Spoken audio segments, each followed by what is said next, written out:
Mungkin sebagian orang masih asing dengan kata filantropi. Apa sebenarnya arti kata ini? Kata filantropi berasal dari bahasa Yunani, philos dan anthropos. Keduanya bermakna love of people atau cinta kasih terhadap sesama.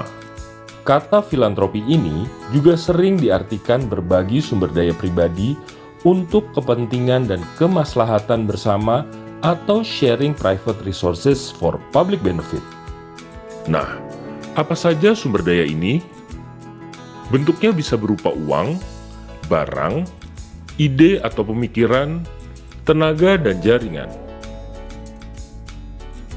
Secara umum, filantropi didefinisikan sebagai aktivitas berbagi dukungan dan sumber daya dengan sukarela yang dilakukan secara terorganisir karena didorong cinta kasih kepada sesama untuk mengatasi masalah sosial kemanusiaan serta memajukan kepentingan umum.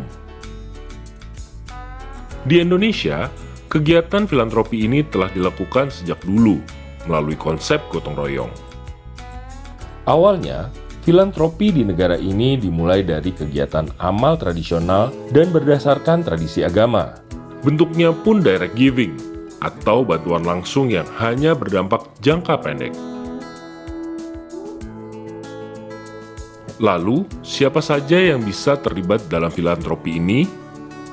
Semua pihak bisa terlibat, baik individu ataupun keluarga, komunitas, organisasi nirlaba, maupun perusahaan.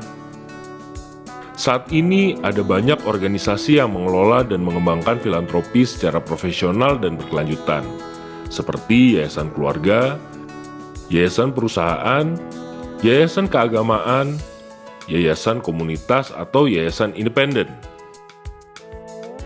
Sebagian organisasi itu pun berperan sebagai grant maker atau pemberi dana. Sebagian berfungsi sebagai intermediari atau organisasi perantara, dan sebagian lainnya menjalankan peran sebagai implementer atau pelaksana program. Saat ini, potensi filantropi di Indonesia sangat besar.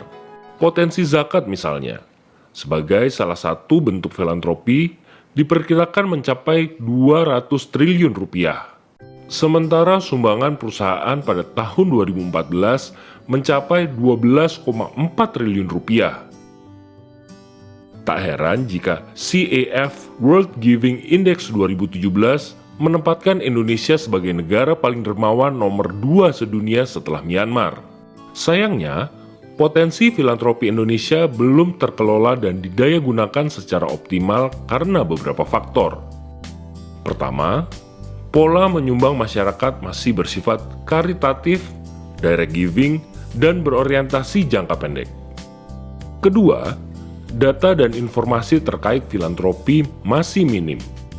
Kebiasaan masyarakat menyumbang secara anonim atau tidak menyebut nama atau menyebut hamba Tuhan menyulitkan lembaga filantropi untuk menyusun database dan melakukan perawatan donatur.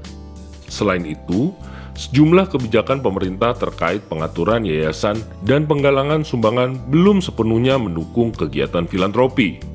Pemerintah pun belum memberikan insentif yang memadai bagi lembaga filantropi dan donaturnya dalam bentuk pengecualian dan pengurangan pajak. Di tengah tantangan tersebut, sektor filantropi Indonesia terus berkembang pesat. Ratusan lembaga filantropi baru berdiri.